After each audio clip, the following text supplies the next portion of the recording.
causas de eosinopenia. Eosinopenia entonces es la disminución de eosinófilos por debajo de los valores de referencia. ¿Cuáles son las causas? Son las infecciones bacterianas, cuando hay destrucción de tejidos, mucha destrucción de tejidos, o la infección es muy grave. Entonces los eosinófilos no están cooperando en el sistema de defensa, ¿no? Si recordamos en un ejército lo comparábamos con esos soldados que limpian de minas un campo, ¿no? Igual, entonces estos no están cooperando en el sistema de defensa, los eosinófilos, sacando las toxinas del medio donde van a actuar los neutrófilos y los monocitos, ¿no? Entonces, una infección bacteriana, si tenemos neutrofilia y hay eosinopenia, el pronóstico es grave, ¿no? También hay eosinopenia en la administración prolongada de corticoides porque los corticoides impiden, destruyen a los eosinófilos. Igual en el estrés crónico, ¿no? Igual en el hiperadrenocorticismo y en las infecciones o inflamaciones agudas, nos va a indicar que es un problema grave cuando hay eosinopenia, ¿no? Ya. ¿Cómo vemos en un hemograma la eosinofilia? Aquí están los eosinófilos, ¿no? En valores, en porcentaje están aumentados y en valores absolutos también están aumentados. No sé si les expliqué esto de los valores en porcentaje o en valores absolutos. ¿Lorena se acuerda? Creo que no, doctor. Ya, agárrense un lápiz y papel. Bueno, los valores en porcentaje se obtienen de contar en un frotis de sangre coloreado 100 leucocitos, ¿no? Si ustedes suman esto, 69 más 21 más 10, nos va a dar 100, ¿no?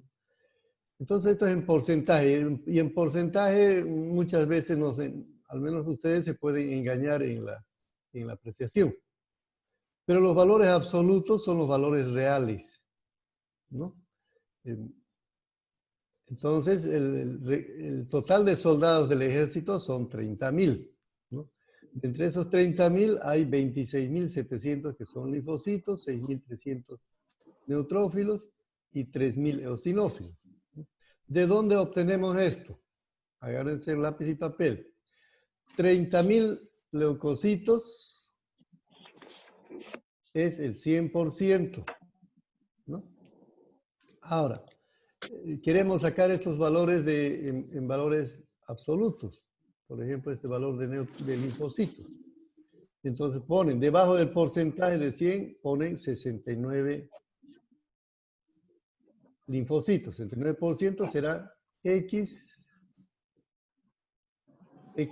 linfocitos en valores absolutos. Entonces multiplican 69 por 30.000 y dividen entre 100, ¿no? Y eso les va a dar el valor de 2.000 o de 20.700, ¿no? Entonces, eso es importante que ustedes lo hagan porque en algún momento van a tener que hacerlo, convertir, ¿no? Por ahí les doy, no les voy a dar estos valores absolutos y ustedes con estos valores en porcentaje y el recuento total van a sacar esos valores absolutos, ¿no? Ahora, ya les dije, no es lo mismo hablar en porcentaje. Por ejemplo, yo estoy hablando el 10% de 30.000, ¿no? No es lo mismo que yo, y son 3.000, no es lo mismo que yo diga el 10% de 10.000. El 10% de 10.000 son 1.000, ¿no es cierto? Entonces, los valores en porcentaje no es lo mismo, ¿no? Los que prestan dólares, muchos de ustedes deben ser prestamistas. Muchos de los que se prestan dólares saben manejar muy bien eso, ¿no? Que el 10% de 100 dólares no es lo mismo que el 10% de 10.000 dólares, ¿no? Es diferente.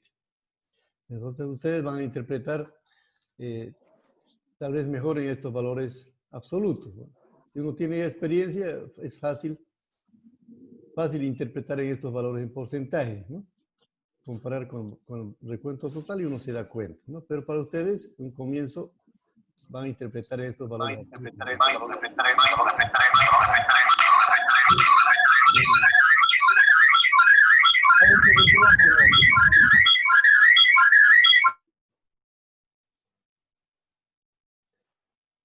Perjudican jóvenes su micrófono, tengan cuidado, apaguen. Ya. Tal vez cuando estamos hablando de desviaciones a la izquierda, sí, ahí va a ser tal vez importante que se fijen en estos valores en porcentaje y también en valores absolutos, ¿no? Eso lo vamos a ir viendo a medida que vayamos viendo los cuadros sanguíneos, ¿no? Entonces, fíjense, aquí hay eosinofilia, ¿no? Saber la causa de eosinofilia, eso es lo difícil desde el laboratorio. El laboratorista no está viendo al animal, ¿no? Entonces, para saber la causa, tenemos que tener la historia clínica y el examen físico del paciente para más o menos darnos cuenta cuál puede ser la causa de eosinofilia, ¿no? Por ejemplo, en este perro de 6 años, yo no puedo decir cuál es la causa. Lo tendré que observar. Hay pulgas, ¿no? Las pulgas son una de las principales causas en caninos que nos producen estados alérgicos, ¿no? Hay que ver si no hay garrapatas, si no tiene sarna, ¿no?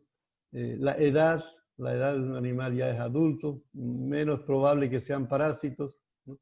Y en animales jóvenes podría indicarnos la presencia de larvas que están migrando, ¿no? Entonces la historia clínica va a ser, es importante y el examen físico para más o menos sospechar cuál es la causa de eosinofilia, ¿no? Vamos a ver después otros cuadros.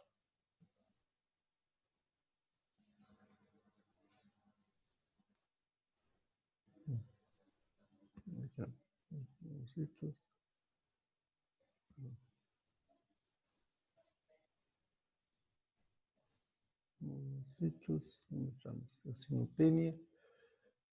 Ahí estamos. Monocitos.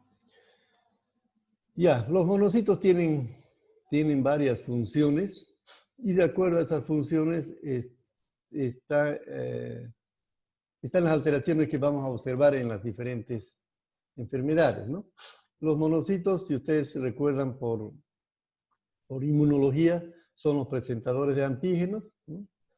Son los que cuando entra un antígeno, inmediatamente mandan la información a los linfocitos para que produzcan los anticuerpos específicos frente a ese antígeno. Los antígenos ya saben, pueden ser bacterias, virus, parásitos, etcétera, ¿no?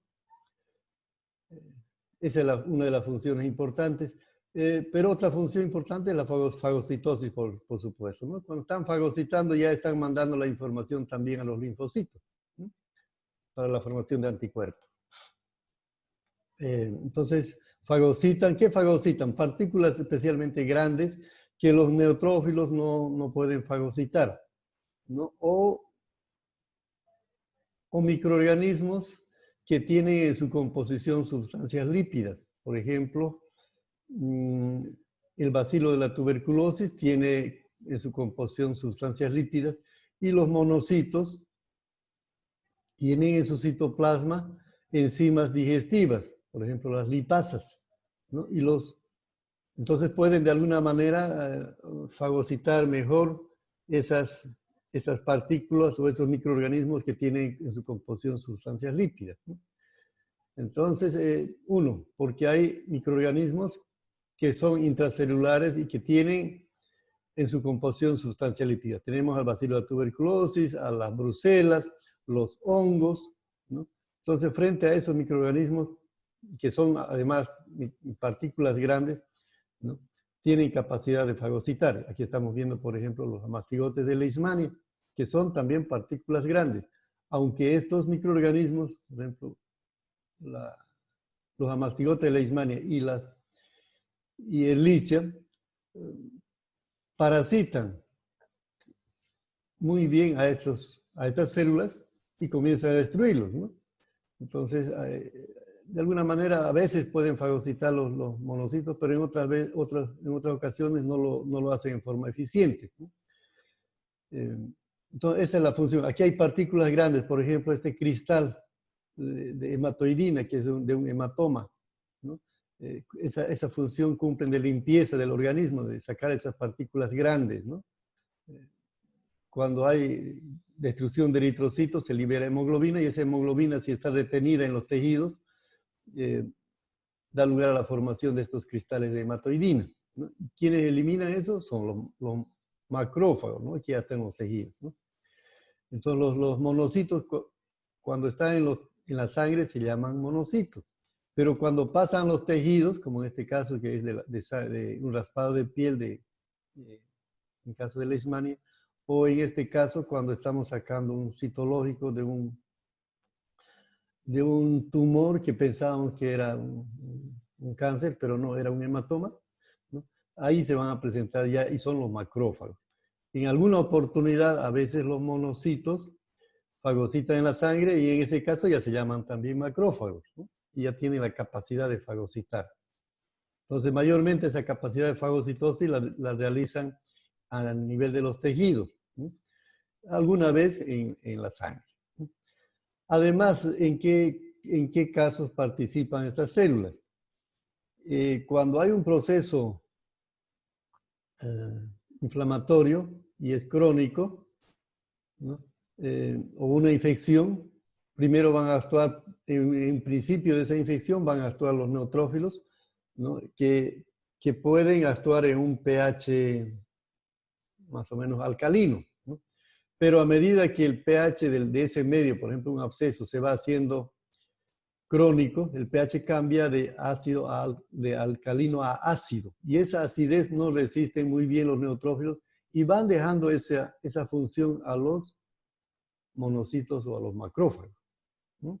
Entonces, aparecen para fagocitar partículas grandes, porque son infecciones de tipo crónica, y en algunos casos de microorganismos intracelulares, ¿no? Eso lo estamos repitiendo aquí, ¿no?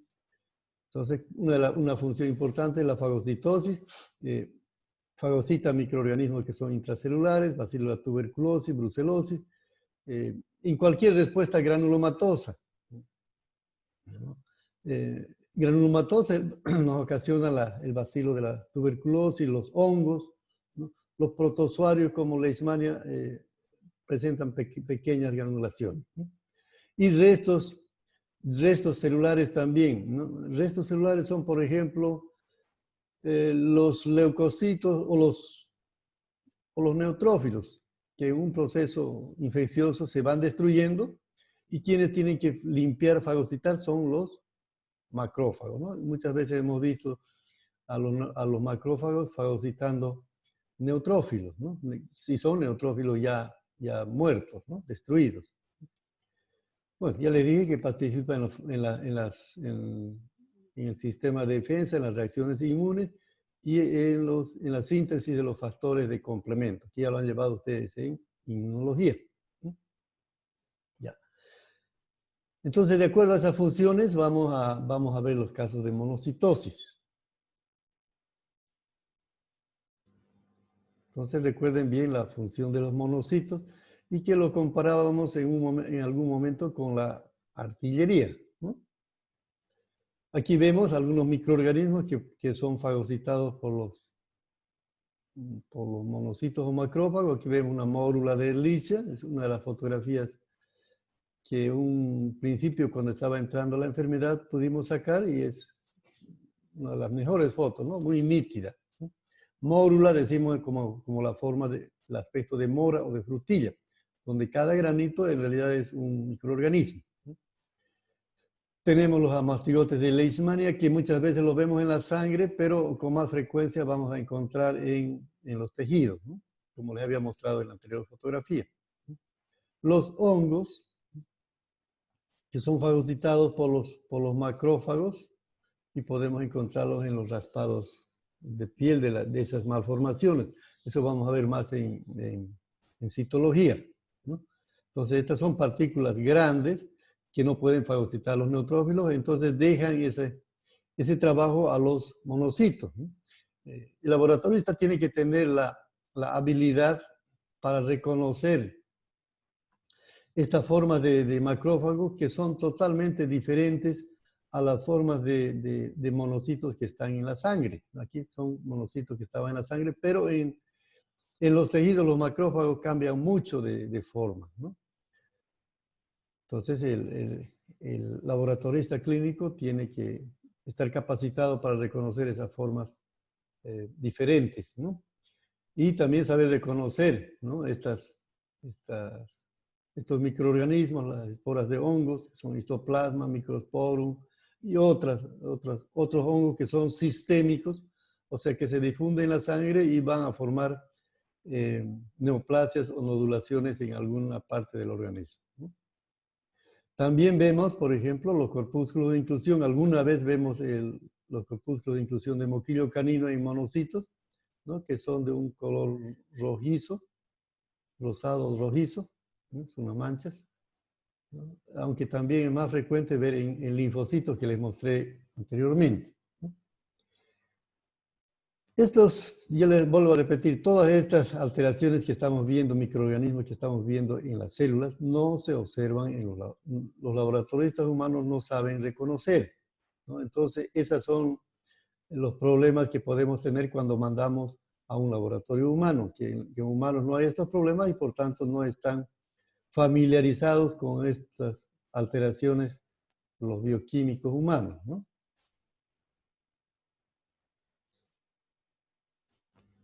¿Cómo vemos una monocitosis en un hemograma, ¿no? Aquí vemos en valores en porcentaje 14 y aquí vemos 1589. Si comparamos con el valor de referencia, aquí nos va a dar un valor más confiable. Está muy por encima, está con el doble, prácticamente un poco más del doble del valor de referencia, ¿no? Entonces es una monocitosis. Ahora tendremos que analizar el resto del hemograma para saber a qué se puede deber esta monocitosis. A ver, les doy un minuto para que ustedes me digan, de acuerdo a las funciones y a las causas de monocitosis, cuáles podrían ser las causas. Fíjense, el hemograma viene hasta aquí, hasta observación. Bueno, aquí no hay observación, ¿no? Pero todo esto es el hemograma. Entonces yo quiero que ya un poquito vayan ustedes razonando y pensando y relacionando una cosa con otra para interpretar los hemogramas, ¿no? Entonces, de acuerdo a estas funciones, ¿a qué se debería esta monocitosis? Tienen un minuto.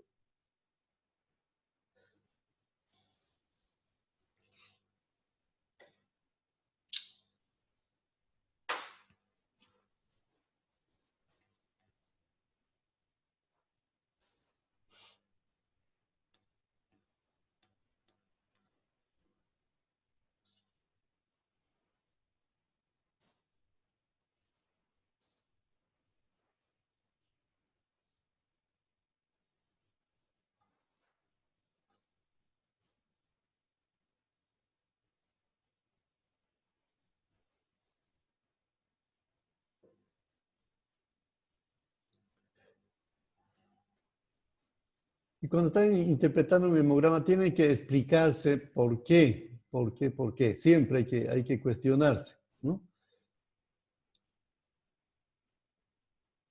Pero tienen que tener argumentos para decir por qué es esta monocitosis, ¿no? No es decir nomás, ¿no?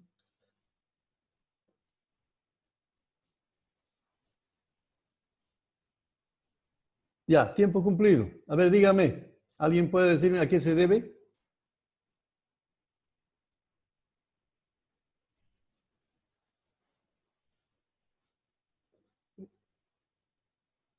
A ver, espero respuestas. ¿Alguien por ahí?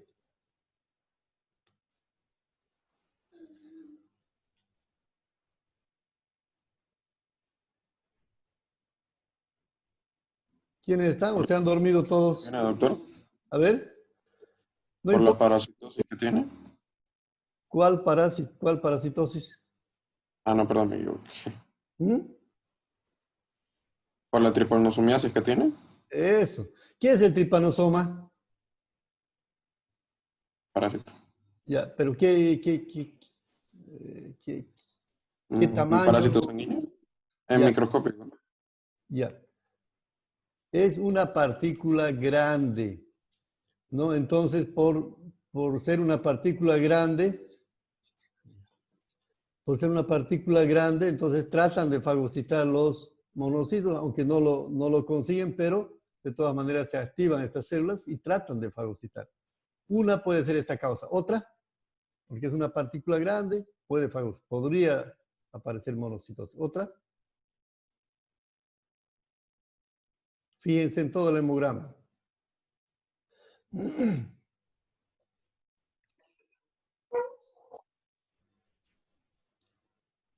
A ver, La anemia hemolítica, doctor.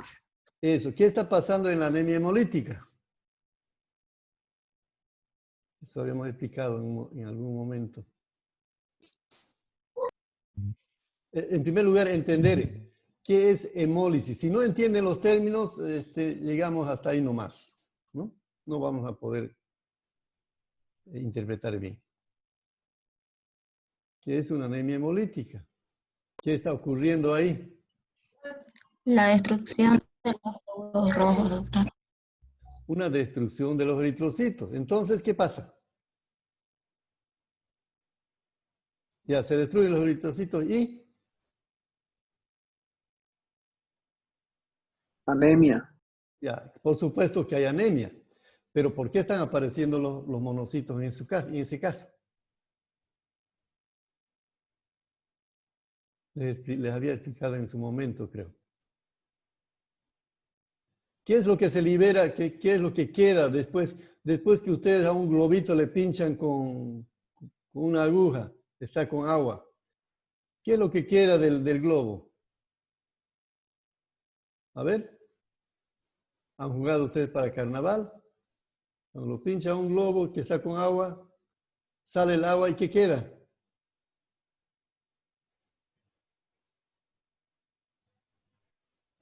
Creo que no han hecho carnaval este año. ¿Ah? A ver. ¿Qué es lo que queda de un globo? ¿O se evapora todo? Restos del globo. ¿Ah? Restos del globo. Los restos. Ya, ¿cuál es ese resto?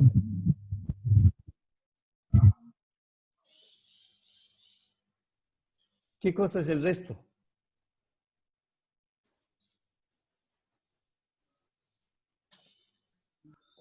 A ver.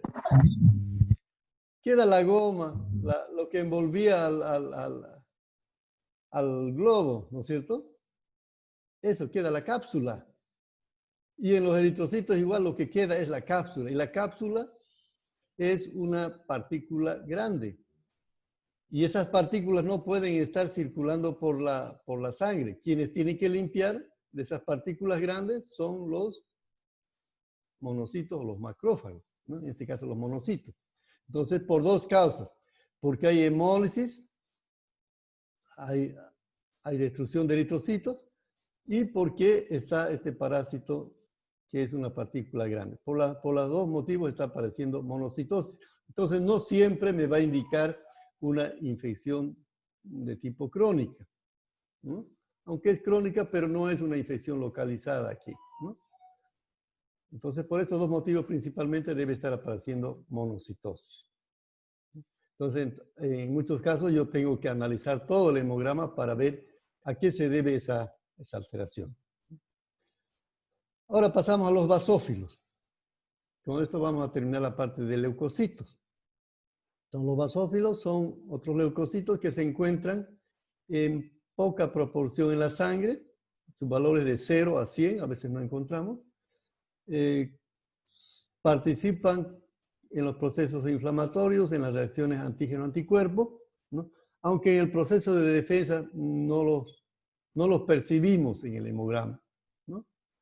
Aparentemente tienen poca importancia, pero la principal función e importancia de estas células es la producción de heparina, ¿no? Si no habría este anticoagulante, la sangre se coagularía y por tanto no circularía y no habría vida, ¿no? Entonces los basófilos junto con los mastocitos de los tejidos son los que producen heparina, ¿no? Entonces aquí vemos un basófilo, el basófilo de un gato, que es en la especie que con más frecuencia encontramos a veces basófilos, ¿no? Cuando hay eosinofilia, a veces hay también basofilia, ¿no? Y son células bastante grandes y con un núcleo en forma de cinta. Después de los felinos son los equinos en los que podemos encontrar. Los gránulos son muy nítidos, de un color violeta más intenso. Y alguna vez vemos en canino, ¿no? Con gránulos igual violetas, pero mucho más pequeños. O sea, las alteraciones de basofilia muy raras veces hemos visto. A veces está asociado a eosinofilia. Creo que hemos tenido un solo caso de una leucemia basofílica en un perro, ¿no? Ya. Entonces, cuando estamos haciendo un hemograma o interpretando un hemograma, debemos hacer algunas consideraciones, ¿no? En caninos, cuando hablamos de leucocitosis o leucopenia, generalmente vamos a referirnos a una neutrofilia, neutropenia o a una linfopenia, neutropenia, linfopenia, ¿no? ¿Por qué? Porque los linfocitos y los neutrófilos son los que están en mayor porcentaje entre los leucocitos, ¿no? Entonces, si disminuyen los leucocitos o los linfocitos, van a disminuir todos los tipos de leucocitos, ¿no? O sea, el recuento total va a estar disminuido o leucopenia, ¿no? Igual, cuando aumentan estas dos células, va a haber también una leucocitosis, ¿no? Entonces, estas son las células que, los linfocitos y neutrófilos son las células que cuando aumentan o disminuyen, se va a reflejar eso en el recuento total, ¿no? Igual que un ejército, ¿no? Se aumenta la artillería y la infantería, el total de soldados también va a aumentar. Y en los neutrófilos hemos visto varias alteraciones, ¿no? Neutrofilia, desviación a la derecha, desviación a la izquierda, etc., ¿no? Y recordar que a veces cuando hay leucopenia el pronóstico no es bueno, ¿no? Generalmente es malo, ¿no? Leucopenia con neutropenia. Y podemos interpretar, generalmente, bueno, algunos autores dicen que hay que interpretar mejor en valores absolutos, aunque en las desviaciones a la izquierda nos puede guiar bastante los valores en porcentaje, ¿no? Para ustedes tal vez es mucho más fácil interpretar los valores absolutos. Ya, vamos a pasar ahora a la parte de eritrocitos, porque un animal no solamente tiene pues leucocitos, ¿no? También hay eritrocitos y las alteraciones que hay en estas células es importante saber reconocer e interpretar, ¿no?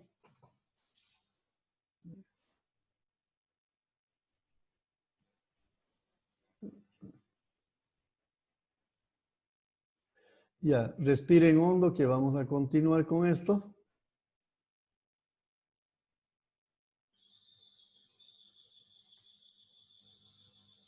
Ya. Entonces, recordarles simplemente, ustedes ya lo han llevado ampliamente en fisiología, en histología, ¿no? Los eritrocitos son células que en mamíferos tienen la forma de discos bicóncavos, ¿no? Son anucleados en mamíferos. En camélidos son ovalados, pero sin núcleo, ¿no? Bueno, por supuesto que aquí vemos un eritrocito nucleado, es de una llama, ¿no? Porque tenía una anemia, ¿no? Pero generalmente son células anucleadas de mamíferos, ¿no? En aves, reptiles y batracios, los glóbulos rojos son ovalados, pero nucleados, ¿no? Posiblemente haya algún parentesco lejano de los camélidos con las aves, ¿no? En su origen. El tamaño varía mucho de una especie a otra. Los eritrocitos más grandes se encuentran en los elefantes y los eritrocitos más pequeños se encuentran en los ovinos y caprinos. Doctor, no se ve la pantalla. A ver, no se ve la pantalla, dice. Bueno, a un ratito. Se ve negro nomás, doctor. A ver, un ratito voy a ver.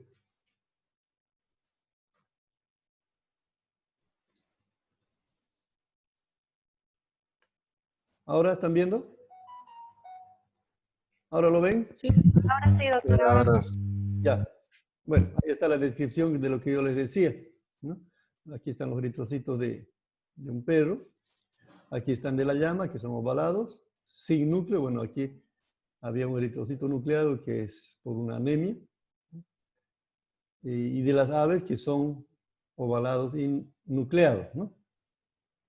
¿Qué es el eritrón? El eritrón es la masa de eritrocitos que se encuentran una parte en la médula ósea, ¿no? En la etapa de multiplicación y de maduración y multiplicación, y otra parte se encuentran de los eritrocitos a nivel de la sangre. Recordar cuáles son los órganos que participan en la formación de sangre, principalmente relacionado a la parte de eritrocito. La médula ósea, ¿no? Que es en realidad la principal fábrica de producción de eritrocitos, ¿no? Después, bueno, en la etapa prenatal participa el vaso, bueno, el hígado, en la formación de eritrocitos, pero después del nacimiento pasa esa función a la médula ósea, ¿no? Entonces, al final, la médula ósea es la que produce eritrocitos en la etapa adulta, ¿no? El vaso, que es una reserva de glóbulos rojos, sirve de reserva, ¿no? Cuando hacemos, por ejemplo, ejercicios, necesitamos mayor oxígeno, entonces puede soltar el vaso mayor cantidad de eritrocitos a la sangre, ¿no? Pero también al vaso llegan los eritrocitos que han sido dañados o destruidos o envejecidos y allá se los destruye. Lo mismo ocurre en el hígado, ¿no? Estos son los órganos del sistema retículo endotelial, ¿no? Entonces los eritrocitos destruidos por alguna causa, por envejecimiento o porque están dañados, se libera la hemoglobina y se liberan todos los componentes que tienen los eritrocitos, ahí están vitaminas, hierro, cobre, otras sustancias, proteínas, y eso va nuevamente al hígado y del hígado va a la médula ósea para la utilización de esos componentes para la formación de nuevos glóbulos rojos, ¿no? Esa es la secuencia. Y esa es la participación de estos órganos en la hematopoiesis. Y el riñón. El riñón participa en la hematopoiesis con la hormona eritropoyetina. Esta hormona es la que constantemente está estimulando la médula ósea para la producción de eritrocitos. Cuando hay una disminución de oxígeno en los tejidos, rápidamente el riñón está mandando la hormona eritropoyetina a la médula ósea para la formación de glóbulos rojos. Y esa estimulación es constante, ¿no? No sé si ustedes han escuchado a veces las personas que llegan a tener insuficiencias renales crónicas, tienen anemias, ¿no? Y les tienen que estar colocando eritropoyetina, por supuesto que es un tratamiento caro, ¿no? Para reemplazar un poco la deficiencia que hay en el riñón de la producción de esta hormona. Entonces recuerden todo esto cuando tengamos que hablar de la parte de anemia. Entonces estos son los órganos básicos, ¿no? Principales que participan en la hematopoiesis. Secundariamente hay otras hormonas y glándulas que participan en la hematopoiesis, ¿no?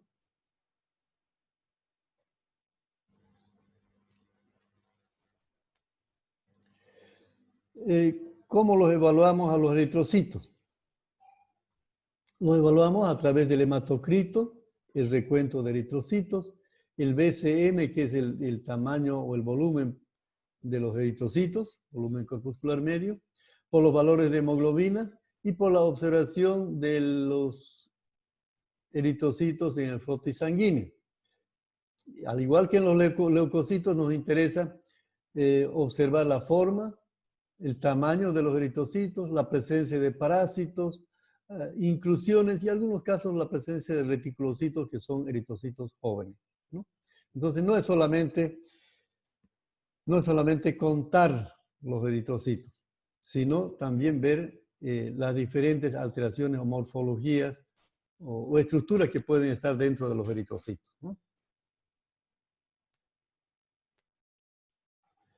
¿Qué estructuras podemos observar en los eritrocitos, ¿no? Al igual que en otras células sanguíneas, podemos ver los corpúsculos de inclusión de moquillo canino, que son de un color rojo-violeta, ¿no? El tamaño puede variar de un enfoque a otro, ¿no? Las babesias, que son comunes, frecuentes en caninos, Babesia canis, estamos viendo esta, es la más frecuente. En bovinos, anaplasma marginal, anaplasma central, que se los ve como unos puntos de color violeta con halo claro alrededor, ¿no? Hay la anaplasma central que se ubica en el centro del glóbulo rojo, ¿no? Pero la anaplasma marginal es la más patógena, ya ustedes han debido llevar por parasitología, ¿no? Micoplasma, que son parásitos que están, no, bueno, microorganismos parásitos, ¿no? Que son bacterias que se ubican en la periferia, en la membrana celular del eritrocito, ¿no? Pueden revisar ustedes, hay una tesis que hicimos sobre, antes se llamaba hemobartonella, ¿no? Y ahí tenemos fotografías muy claras de micoplasma, pero muchas veces en forma normal la vemos en forma de anillos redondeados pegados al eritrocito, ¿no? Y que por supuesto después lo destruyen, ¿no? Si bien jóvenes les estoy nombrando simplemente estas enfermedades o estos microorganismos, ustedes pueden ampliar esta información, no se queden con esto nomás, ¿no? Además que han llevado ustedes en las materias correspondientes de parasitología, enfermedades parasitarias, ¿no? Bacteriología. Pero la ventaja que tenemos en laboratorio es muchas veces que estamos constantemente viendo nuevos casos o monitoreando los problemas sanitarios y nos permiten, a través de las muestras que nos llegan, estar conociendo las nuevas enfermedades, ¿no? Desde que se inició el laboratorio de patología clínica hemos detectado aproximadamente unos 150 microorganismos que antes no se conocían que existían en nuestro medio, ¿no? Entonces, gracias a eso, a la prestación de servicios que hacemos a través del laboratorio. Bueno, y hay a veces casos muy interesantes que los obtenemos ahí, o que mis colegas, que fueron mis auxiliares de laboratorio, nos mandan alguna fotografía, ¿no? Por ejemplo, estas son babesias en forma de roseta, ¿no? De una flor, ¿no? Que no habíamos visto nunca, ¿no? Imagínense cuántas babesias están dentro de un eritrocito, ¿no? Y también a veces vemos, es de este mismo animal que vemos esta forma en forma de cruz, estas babesias, ¿no? Estas son Babesia canis, pero desde hace unos 3 años ya comenzó a aparecer otra babesia que no hemos podido todavía identificarla claramente, ¿no? Y simplemente decimos que es una Babesia SP, que no es canis, por supuesto, ¿no? Puede tener esta forma. Estas son muchas babesias dentro de un glóbulo rojo, ¿no? Más de 10 posiblemente, que tienen una forma fusiforme, ¿no? O a veces la vemos de forma redondeada, ¿no? Hay 4 babesias que pueden tener esta morfología, ¿no? O 3 o 4, ¿no? Son la Babesia taylori, la Babesia gibsoni, Agnadae y Conradae, ¿no? Una de esas debe ser, tenemos que hacer pruebas de PCR para identificar claramente, ¿no? Pero recordarles que estas babesias son muy patógenas, ¿no? Al igual que el coronavirus están ingresando por primera vez a nuestro medio, entonces nos han causado a veces muertes, casos muy agudos y desencadenando la muerte de animales, ¿no? Y en algunos casos hemos encontrado juntas estas Babesia SP con estas otras Babesia canis, que es la que siempre encontrábamos, y entre las dos pues causan casos muy agudos, ¿no? Ya hemos tenido como unos 10 o 12 casos, 15 casos en el laboratorio con la presencia de solamente estas babesias o a veces combinadas, ¿no? De los 10 casos, 8 casos no se pudieron recuperar. Bueno, ahí tenemos la Babesia SP. Aquí tenemos esta misma Babesia que puede presentarse en esta forma ovalada o fusiforme, ¿no? De esta misma Babesia vemos aquí la cantidad de Babesias dentro de un glóbulo rojo. Bueno, recordarles un poquito la maduración de los eritrocitos porque vamos a necesitar este conocimiento cuando tengamos que estar tratando la parte de anemia, ver la parte de anemia, ¿no? Entonces, recordarles que los eritrocitos se forman, nuevamente hablamos en la médula ósea, a partir de una célula madre, que es el hemocitoblasto, y por la acción de la eritropoyetina, la hormona que se produce en el riñón, va diferenciándose en un rubriblasto, ¿no? Este a su vez se da lugar a dos células, que es el prorubricito, a otras dos células, el rubricito 1, a otras dos células, el rubricito 2, hasta que al final llega al metarubricito, ¿no? Entonces, hasta aquí es el proceso de proliferación o multiplicación celular que ocurre en la médula ósea. Y luego van madurando entre la médula ósea y la sangre, van madurando todavía, ¿no? Y ese proceso desde que sale un eritrocito, ¿no? Ese proceso de maduración, de multiplicación y maduración tarda más o menos 72 horas, unos 3 días, ¿no? Y la maduración en la sangre, entre la sangre y la médula ósea, 48 horas. Entonces, para llegar un eritrocito desde la médula ósea hasta la sangre, tardan más o menos 3 y 2, son 5 días. 5 o 6 días más o menos, que es el tiempo que tarda un eritrocito en llegar a la sangre. Entonces, eso es importante entender porque cuando estamos haciendo un tratamiento a un paciente que tiene anemia, la recuperación no va a ser rápida. Eso va a llevar su tiempo y en algunos casos se va a justificar hacer una transfusión de sangre para que el animal no muera antes por la anemia, ¿no? Otra cosa, recuerden, fíjense esta gráfica bien. En un principio las células más inmaduras son más grandes y luego van perdiendo tamaño, van disminuyendo de tamaño hasta llegar a la sangre, que ese es el tamaño normal, ¿no? Y por otra parte, las células inmaduras eran nucleadas, tenían un núcleo grande, ese núcleo también va disminuyendo en tamaño, ¿no? Hasta llegar a la sangre, que ya pierden totalmente el núcleo. Pero ¿qué pasa en casos de necesidad del organismo? A veces pueden aparecernos de aquí directamente, de estas células, rubricitos o metarubricitos, nucleados a la sangre, ¿no? Entonces, en el hemograma nosotros decimos, se observan eritrocitos nucleados y los contamos cuántos eritrocitos nucleados hay por cada 100 leucocitos para que nos dé una idea de la cantidad de eritrocitos nucleados, ¿no? Entonces, eso recuerden, que a veces van a haber eritrocitos nucleados o a veces vamos a observar todavía algunos restos de núcleo, ¿no? Cuando los eritrocitos, ¿qué color es el núcleo? El núcleo es de un color violeta intenso, ¿no?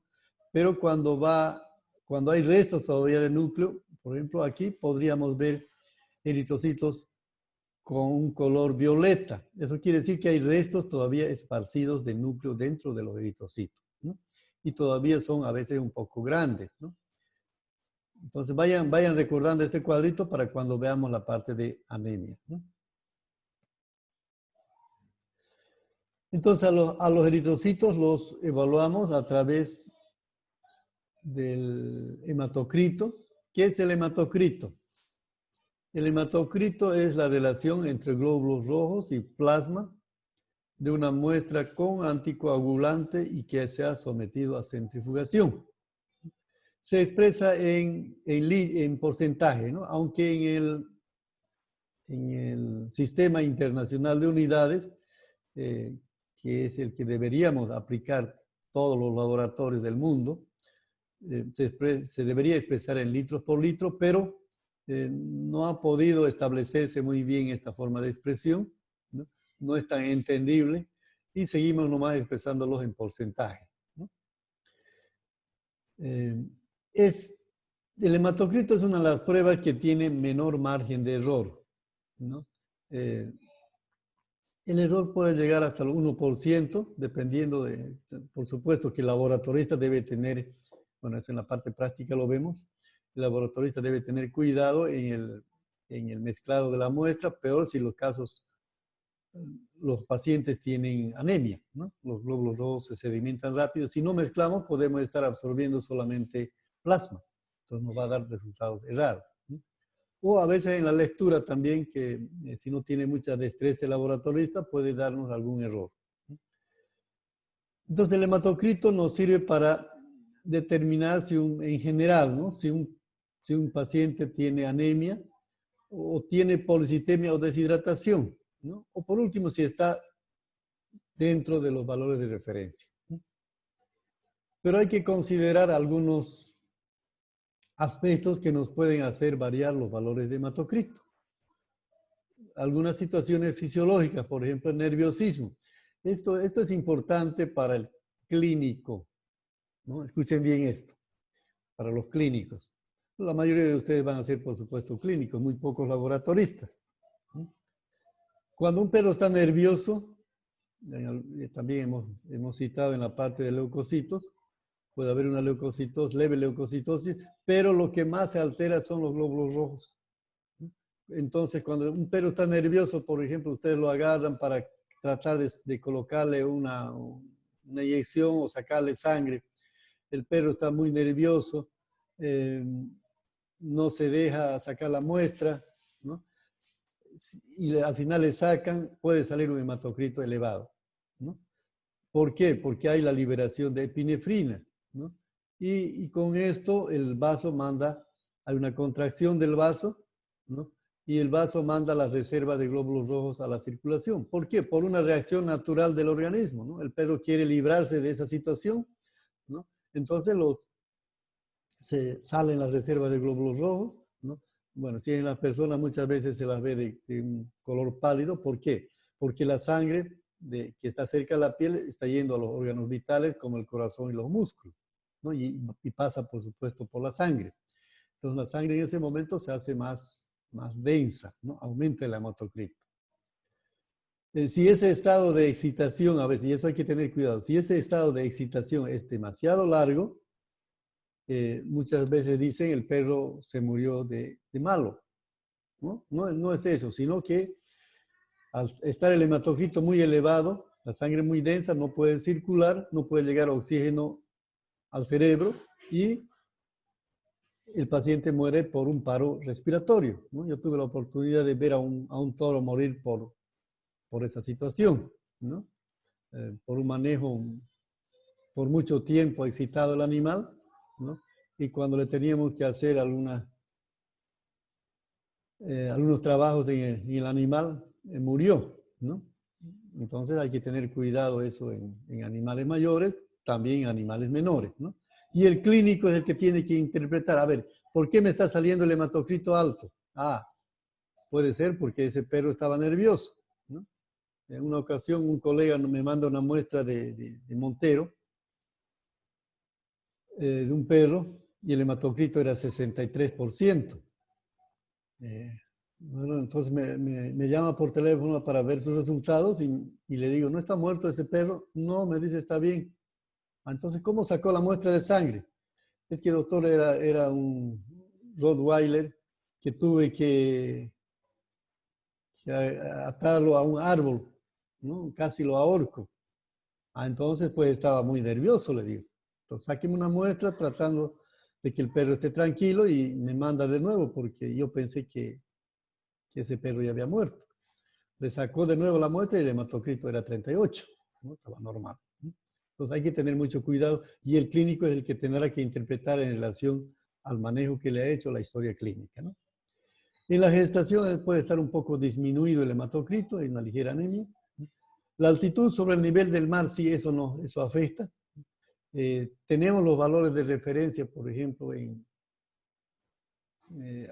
para Santa Cruz, ¿no? Que pueden ser diferentes a los que hayan en La Paz, Oruro, Potosí, ¿no? Donde hay el valor normal, posiblemente, no hemos hecho estudios, pero posiblemente sea 45, perdón. sea 45, ¿no? Pero aquí 45, 46 ya es un valor un poquito elevado, ¿no? Ya conceptuamos como una policitemia. Y en altitudes intermedias también los valores serán intermedios del hematocrito, ¿no? Los contadores electrónicos para humanos, que a veces mandan los veterinarios a laboratorios humanos, pueden darnos resultados a veces aumentados o disminuidos de acuerdo a la especie animal, ¿no? Entonces nos van a dar valores errados.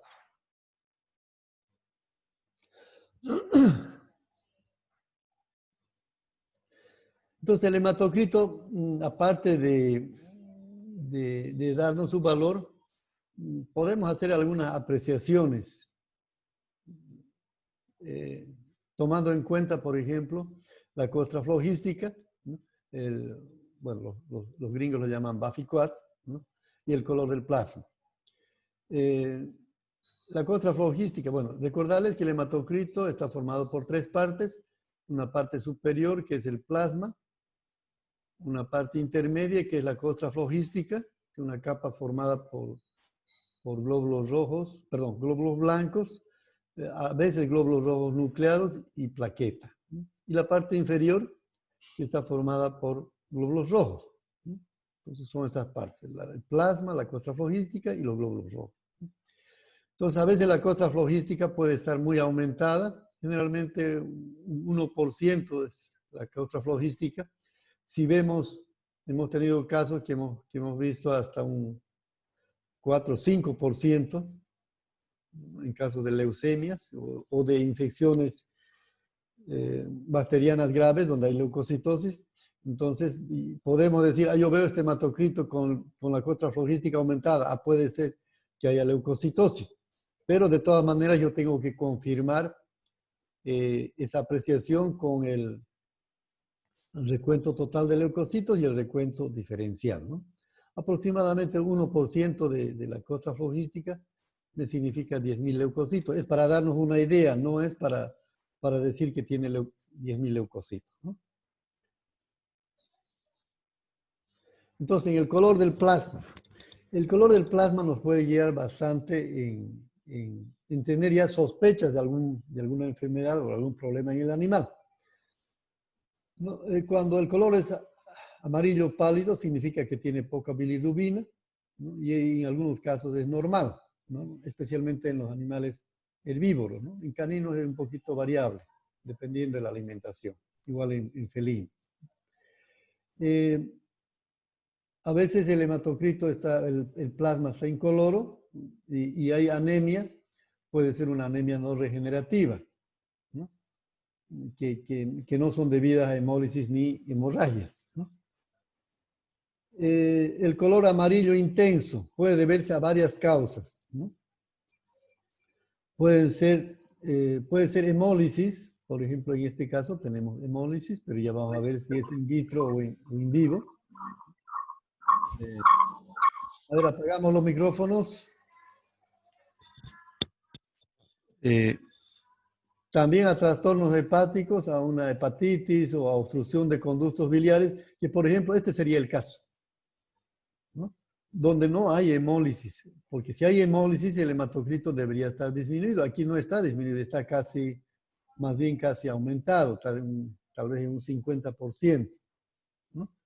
Entonces este color amarillo del plasma no se debe a hemólisis. Debe ser un trastorno hepático. Entonces ya me está dando pautas aquí. Un trastorno hepático que puede ser obstrucción de conductos biliares o una hepatitis.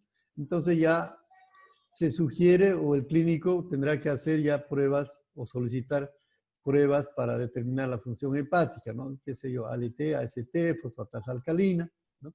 Pedir esas pruebas para tener la seguridad de que sí es realmente un problema hepático. En otros casos, por ejemplo, el plasma puede ser amarillo intenso. Bueno, no tengo aquí un color amarillo intenso, ¿no? Pero el hematocrito disminuido, si este color rojo fuera amarillo, ¿no? Y está disminuido, puede ser hemólisis, puede tratarse de hemólisis. Entonces ya hay que ver cuáles son las causas de hemólisis, relacionar con el hemograma también, ¿no? Con el resto del hemograma. Entonces, plasma de color amarillo intenso y hematocrito disminuido probablemente es hemólisis, ¿no? Por supuesto que tienen que entender el término hemólisis. Hemólisis es destrucción de eritrocitos. ¿Quiénes destruyen eritrocitos? Babesia, anaplasma, trypanosoma, etcétera, ¿no? Entonces ya nos da alguna pauta. El color pardo o rojizo, o pardo decimos un color casi como vino tinto, que nos indica a veces por ejemplo en este caso, es un color rojizo, ¿no? Son los casos de hemólisis muy aceleradas, ¿no? En el que se libera la hemoglobina de los eritrocitos, se destruyen los eritrocitos, pero esa destrucción es muy rápida, es aguda o hiperaguda, ¿no? Y hay algunas enfermedades que nos producen esto. Entonces, la hemoglobina no puede ser metabolizada rápidamente en el hígado en bilirrubina y sale un color rojizo o marrón, ¿no? Porque el color amarillo, a ver, entiéndanme, el color amarillo, que es de la bilirrubina, y el color rojo, que es de la hemoglobina, ¿qué color nos da? A ver si ustedes han hecho en el kinder, creo que han hecho esas pruebitas, ¿no? De mezclar el rojo con el amarillo nos da un color marrón. Entonces a veces vemos ese color marrón, porque debe haber bilirrubina, pero está predominando tal vez la hemoglobina, ¿no? O la destrucción muy rápida de los linfocitos. Y aquí vemos, por ejemplo, la costra flogística muy aumentada, probablemente se trate de leptospirosis, ¿no? Que es una de las enfermedades que nos producen, especialmente la causada por leptospira histerohemorrágica, nos causa una hemólisis rápida del eritrocito, ¿no? Y en el plasma, vamos a ver esto, lo que también se va a revelar en la orina, ¿no? Lo que pasa en la sangre se revela muchas veces en la orina, ¿no? Vamos a ver la orina de un color vino tinto, ¿no? Muy parecido al plasma, ¿no?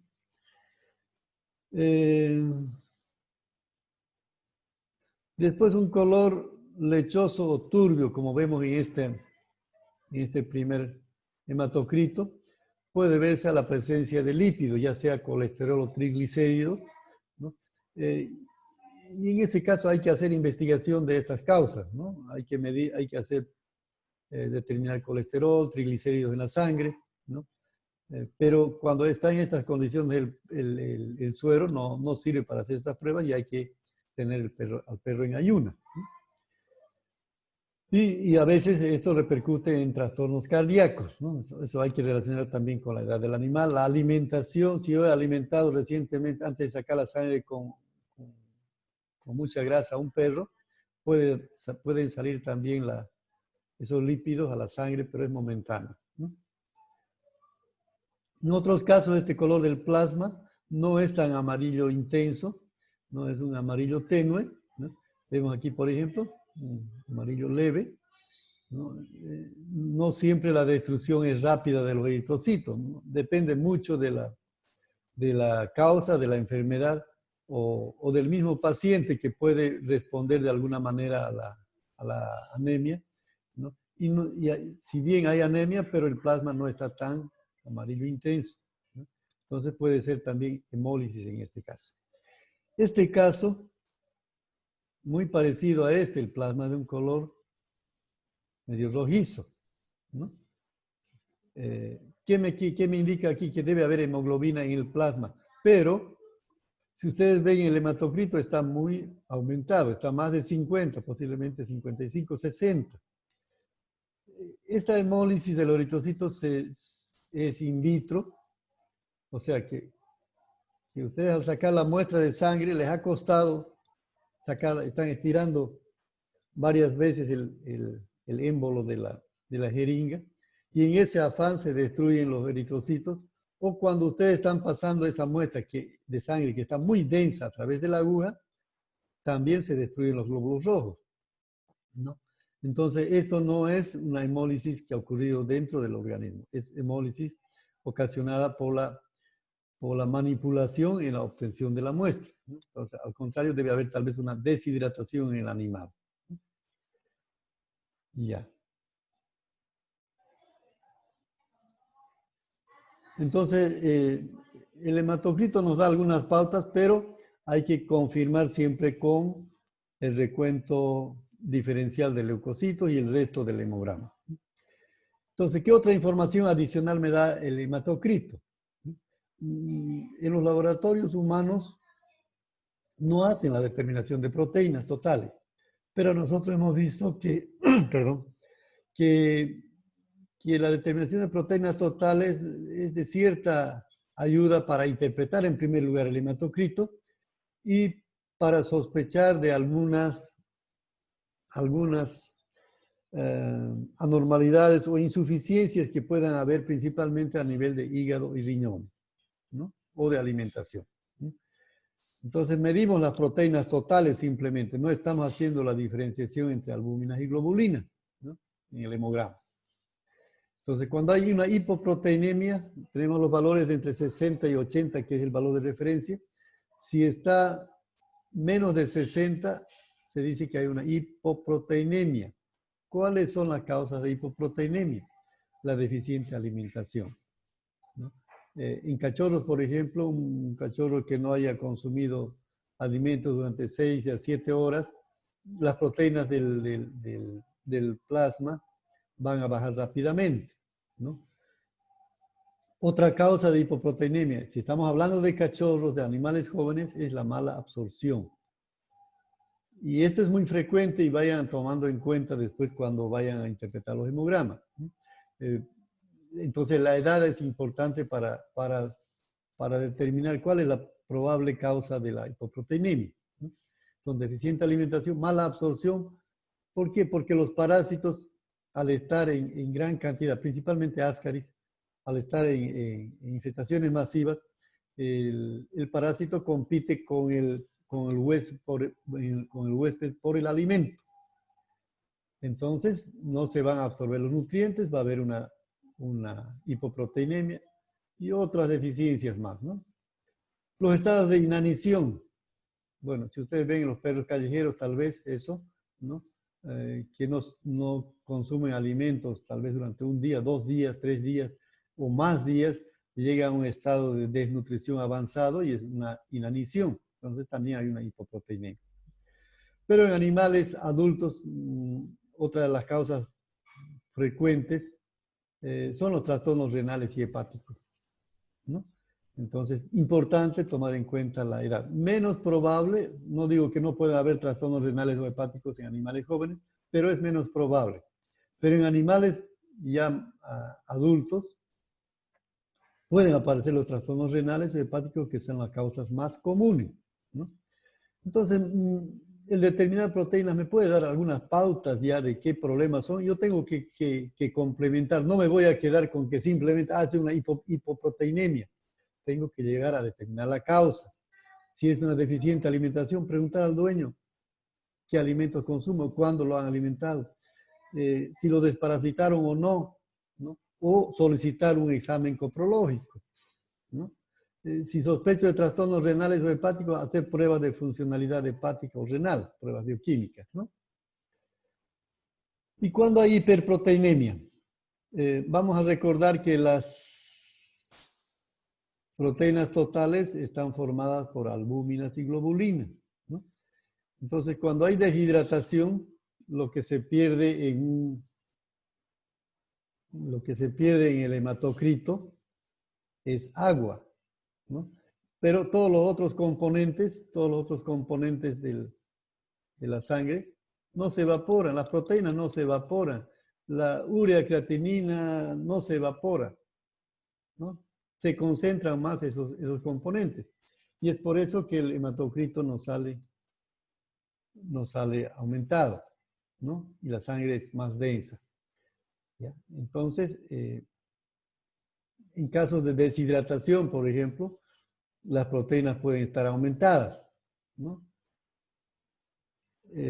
Y otra causa, y especialmente si haríamos la diferenciación en laboratorio, son las albúminas que van a estar aumentadas y en algunos casos también los anticuerpos, ¿no? Las globulinas, ¿no? Entonces, en caso de hidratación pueden estar aumentadas principalmente las albúminas y también las globulinas. Pero en caso de formación de anticuerpos, También pueden estar aumentadas las proteínas porque una fracción de las proteínas están aumentadas, que son las globulinas, ¿no? Cuando hay formación de anticuerpos nos estamos refiriendo a las globulinas, ¿no? Y esas están aumentadas, ¿no? Entonces no siempre va a ser deshidratación. Entonces, a grosso modo, podemos hacer una diferenciación en que cuando pensamos que es deshidratación, no hay una hiperproteinemia y hay deshidratación, ¿qué hacemos? Estiramos la piel del animal, ¿no? Si se retrae lentamente es deshidratación.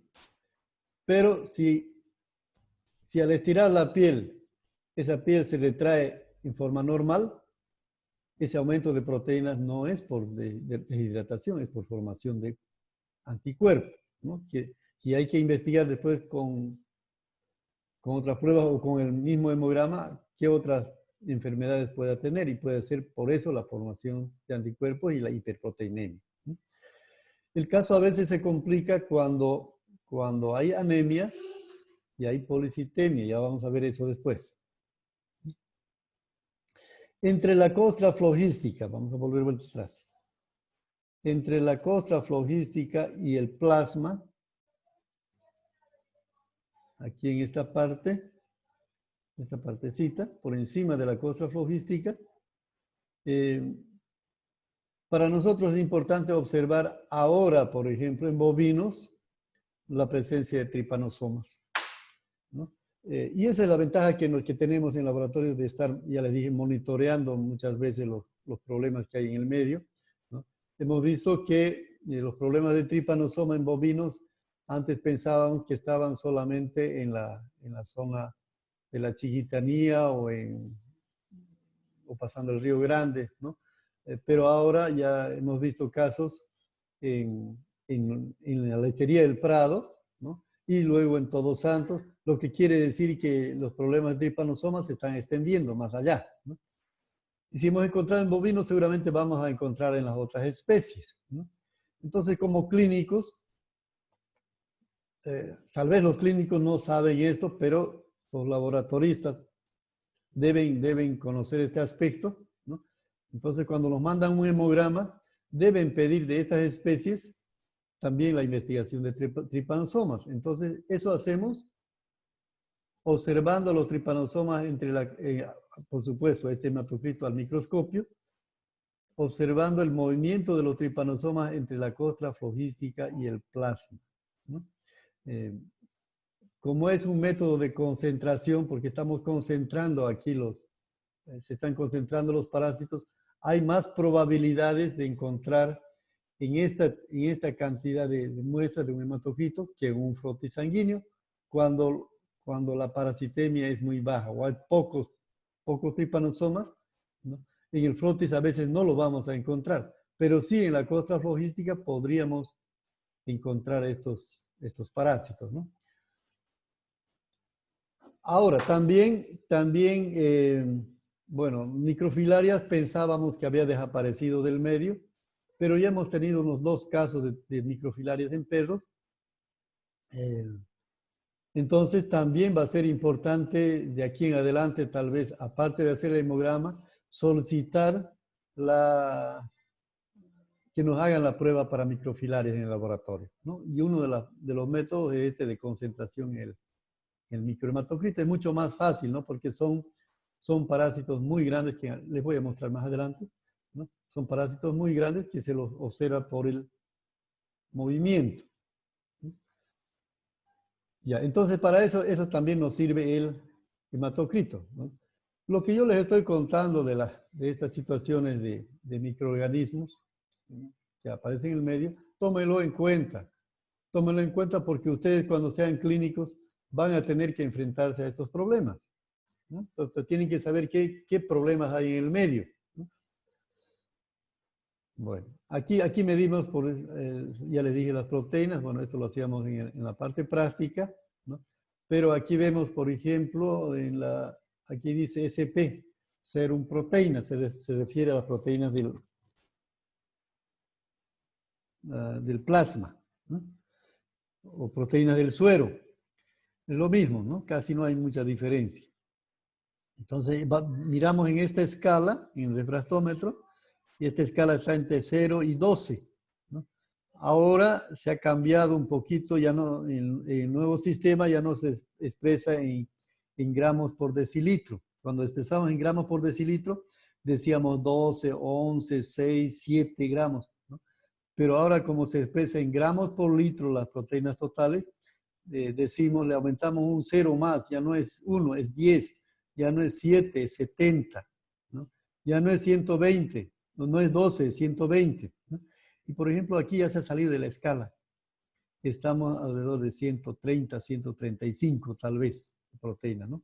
Entonces aquí es una hiperproteinemia. Entonces ya tenemos que diferenciar a qué se debe, a una deshidratación o formación de anticuerpos, ¿no? Que es importante. Inclusive, cuando hay anemia, va a ser importante si tengo un perro con 20% de hematocrito, ¿no?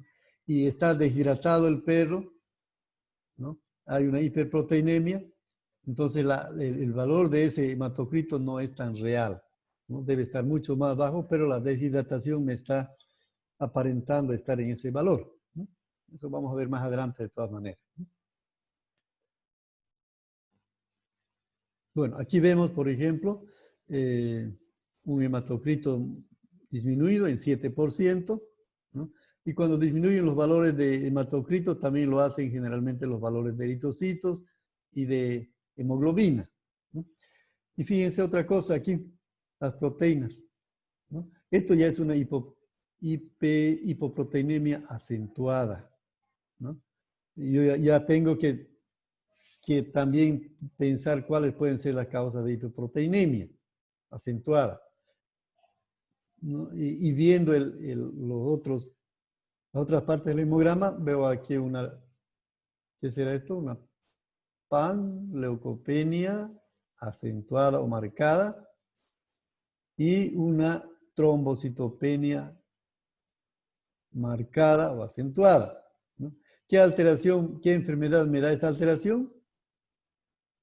Erliciosis y anaplasmosis. Entonces, tienen que leerse también estas enfermedades, ¿no? En un principio, erliciosis me puede producir una fuerte estimulación antigénica, ¿no? Donde van a subir las proteínas probablemente, ¿no? Pero ya en etapas avanzadas ya se produce un daño renal y por el daño renal las proteínas están saliendo a la orina y entonces en la sangre van a estar en menor proporción, menor cantidad, ¿no? Entonces por eso es que probablemente es ya un daño, una insuficiencia renal crónica, ¿no? Y es por eso que están disminuyendo las proteínas, ¿no? Por supuesto que aquí hay anemia también, esta enfermedad me produce hemorragias, ¿no? Ya vamos a ver después otros cuadros en relación a las anemias, ¿no? Pero aquí estamos viendo el valor del hematocrito muy disminuido, el valor de las proteínas también. Esto ya es una hipoproteinemia acentuada. Si fuera 58, 57, por ahí, es una hipoproteinemia leve, pero aquí ya llamamos acentuada, ¿no? Entonces, cuando estamos detectando las alteraciones, debemos tratar de identificarlas lo más claro posible, ¿no? Una hipoproteinemia no, acentuada, esta ya es acentuada, ¿no? Ya. Bueno, los parásitos que observamos, estas fotografías no son de internet, por si un caso, son fotografías de nuestro medio, ¿no? Hemos detectado tripanosomas en caninos, hemos detectado tripanosomas en equinos, ¿no? Que no podemos identificar exactamente qué tripanosomas son, simplemente decimos tripanosoma SP, ¿no? Por ejemplo, fíjense, estos tripanosomas no tienen aquí este tripanosoma tiene un pequeño puntito aquí cerca a este extremo, ¿no? Aquí también, ¿no? Algunos no lo tienen. Ustedes ya saben la morfología, las características de los tripanosomas que lo han llevado en parasitología, ¿no? Pero son microorganismos grandes, ¿no? Que de forma lanceolada o fusiforme con un núcleo central grande, ¿no? En algunos se ve el corpúsculo parabasal, que es este, muy pequeño, pero vamos a ver que en el Trypanosoma cruzi ese corpúsculo es bastante grande, ¿no? Entonces a esto lo llamamos Trypanosoma SP y podemos hacer el tratamiento de nuestro Trypanosoma, ¿no? Entonces desde el punto de vista clínico que el laboratorista le diga Trypanosoma SP, se puede hacer tratamiento, ¿no? Y estos Trypanosomas van a observar en todas las especies animales, en perros, en gatos no hemos podido observar, en equinos, en ovejas, en cabras, en cerdos, ¿no? Se pueden observar cualquiera de los Trypanosomas. Y este es el Trypanosoma cruzi, ¿no?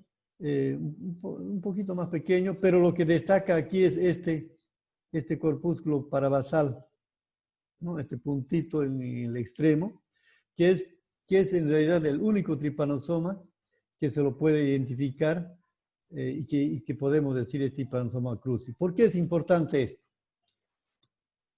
¿Qué transmite el Trypanosoma cruzi? ¿Qué enfermedad nos produce? ¿Se recuerdan? Han llevado en parasitología, enfermedades parasitarias. La chaga, doctor. Chagas, ¿no? El Chagas. Entonces es una enfermedad zoonótica. Y en las enfermedades zoonóticas no se realiza tratamiento, ¿no? Entonces, desde el punto de vista clínico va a ser importante que le diga el laboratorio, ¿es Trypanosoma SP? Sí, hagan tratamiento. Pero si es Trypanosoma cruzi, no se hace tratamiento. ¿Por qué?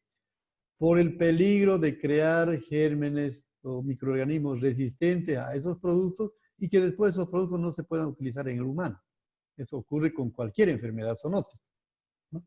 Entonces, cuando llega un perro con Trypanosoma cruzi, nosotros le aconsejamos no hacer tratamiento y que se haga la eutanasia, ¿no?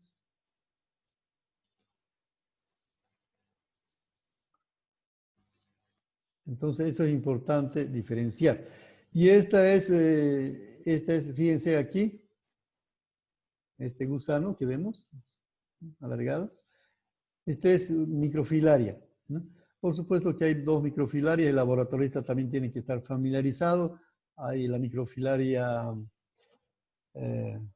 causada por microfilaria recóndita, que no es patógena, ¿no? Y la microfilaria, a ver si me ayuda Ilse, está por ahí. Filaria. Y la otra patógena. No, la patógena tiene la particularidad de moverse muy rápido en la sangre fresca y se sale rápidamente del campo, ¿no? Esta microfilaria nos costó sacar fotografías, ¿no? Porque se salía muy rápido del campo, ¿no? En cambio, la otra gira sobre sí misma, es fácil observarla, pero esta se salía muy rápido del campo, lo que nos indica que es la filaria patógena, ¿no? Ya me voy a acordar el nombre después. Ya, entonces continuamos con el hematocrito. Entonces, estos dos microorganismos podemos encontrarlos en la costra flogística, ¿no? Tanto Trypanosomas como microfilarias por encima de la costra flogística. Y si vemos ya esos microorganismos, podemos hacer los frótices y tratar de observar mejor la morfología, ¿no? Ya vamos a llegar al final. El hematocrito, ¿qué alteraciones podemos ver? Hemos visto una apreciación aproximada que se puede hacer de la costra flogística, del color del plasma, pero en cuanto al valor del hematocrito, es importante recordar que cuando el hematocrito está disminuido, se vamos a llamar anemia, ¿no?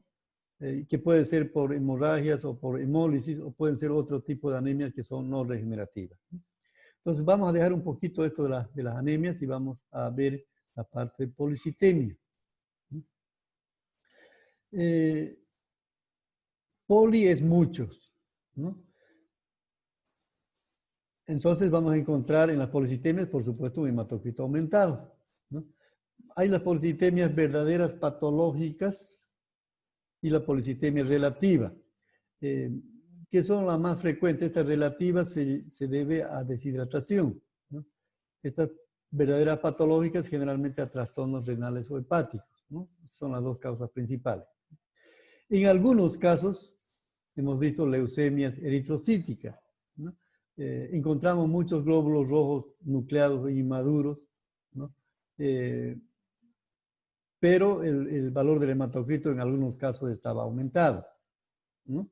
Entonces, eso es un cáncer, y el cáncer en la sangre se llama leucemia. Es una leucemia eritrocítica o leucemia mielocítica eritrocítica, se llama, ¿no? O mieloblástica, ¿no? Los tumores renales, a veces hay tumores que pueden ocasionar que las células que producen la hormona eritropoyetina produzcan más esta hormona y estimulen sin una necesidad a la médula ósea para la producción de mayor cantidad de glóbulos rojos, ¿no? Lo que ocurre en las glándulas, principalmente en la hipófisis, puede repercutir en las otras glándulas y producirnos un aumento de los eritrocitos, ¿no? No se olviden que la hipófisis es la glándula directora de orquesta, que es la que regula el funcionamiento de las otras glándulas, ¿no? Los esteroides anabólicos nos producen también un aumento de los eritrocitos y del hematocrito, ¿no? Por eso es que los que hacen ejercicios, ¿no? Los muchachos que están haciendo ejercicios a veces toman esteroides anabólicos y con eso aumentan su capacidad de oxigenación de los tejidos, pero desarrollan también masa muscular, pero a veces eso les va a traer consecuencias graves, tanto renales como cardíacas, a veces a mediano plazo. No estamos diciendo a largo plazo, a mediano plazo, ¿no? El contacto prolongado con EDTA también ocasiona que los glóbulos rojos se hinchen un poco, ¿no? Y eso nos puede dar un hematocrito aumentado, ¿no? Si ustedes han conservado la muestra en heladera toda la noche y al día siguiente lo llevan al laboratorio, puede ser que el hematocrito varíe. Ahora se nos presenta el problema cuando tenemos anemia y policitemia juntas, ¿no? Entonces, en esos casos a veces el hematocrito puede estar normal. Entonces, no todo lo que viene normal de laboratorio ustedes lo van a tomar como clínico, estoy hablando como normal. Tienen que observar al animal, ¿no? Si yo veo un hematocrito normal, no voy a decir, no, el laboratorio me dice que está normal y no tiene anemia. Pero si yo estoy viendo que ese perro, o puede ser también un bovino, ¿no? Generalmente en especie, en animales jóvenes, ¿no? Ocurre que un perro o un ternero puede tener diarrea, pero al mismo tiempo está con garrapatas y tiene babesia, ¿no? O puede tener babesia, ¿no? Entonces ahí se han perdido las dos partes del hematocrito, que es el plasma con la diarrea, ¿no? El agua, y por otro lado se han perdido glóbulos rojos con la presencia de parásitos sanguíneos, ¿no? Entonces ahí es importante nomás la observación física. No lo van a tomar hacia el pie de la letra, ¿no? Como viene del laboratorio. Si ese animal está deshidratado, yo tengo un hematocrito de 36, que es el valor mínimo, está deshidratado, ese valor de 36 no es real. No me está aparentando ese valor porque está tal vez deshidratado el animal o ha tenido diarrea, qué sé yo, ¿no? Entonces la historia clínica, el examen físico minucioso del paciente va a ser importante para evaluar bien el hematocrito, ¿no? Los que están por ahí trabajando, y tengo algunas casi colegas que están trabajando en clínicas. Yo no puedo interpretar bien el hematocrito si no estoy viendo al animal, ¿no? Inclusive que haya anemia. Si un perro está deshidratado, esa anemia que me está mostrando el hemograma no es real. Debe ser mucho más acentuada, ¿no? Entonces la historia clínica, el examen físico es importante. Las proteínas, la determinación de proteínas me pueden guiar de alguna manera, ¿no? Proteínas altas o elevadas, una hiperproteinemia, puede estar relacionada con una deshidratación. Entonces, el hematocrito hay que relacionar con la historia clínica, los signos clínicos y las proteínas totales del plasma. Bueno, jóvenes, hasta ahí quedamos. Recuento de eritrocitos. Toca, esto es el A. Este es el C. Bien, jóvenes, entonces hasta ahí quedaremos. Nos veríamos el próximo miércoles. De todas maneras, si tienen alguna pregunta, háganlas, aunque después van a surgir cuando estemos interpretando ya los hemogramas reales, ¿no? Y vuelvan a repasar. Tiene la ventaja de ustedes, al menos los que comenzaron antes de este mes de julio, tiene la ventaja de que ya hemos repetido esta parte, entonces pienso que están entendiendo mejor, ¿no? Pero los nuevos, los que no entraron a esas exposiciones, tal vez que van a tener dudas, ¿no? Ya, ¿hay alguna pregunta?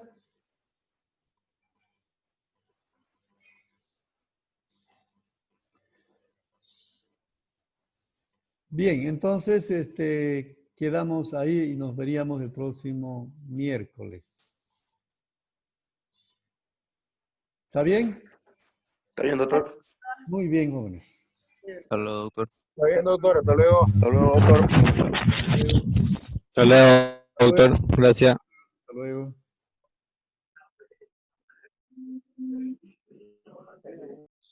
$25.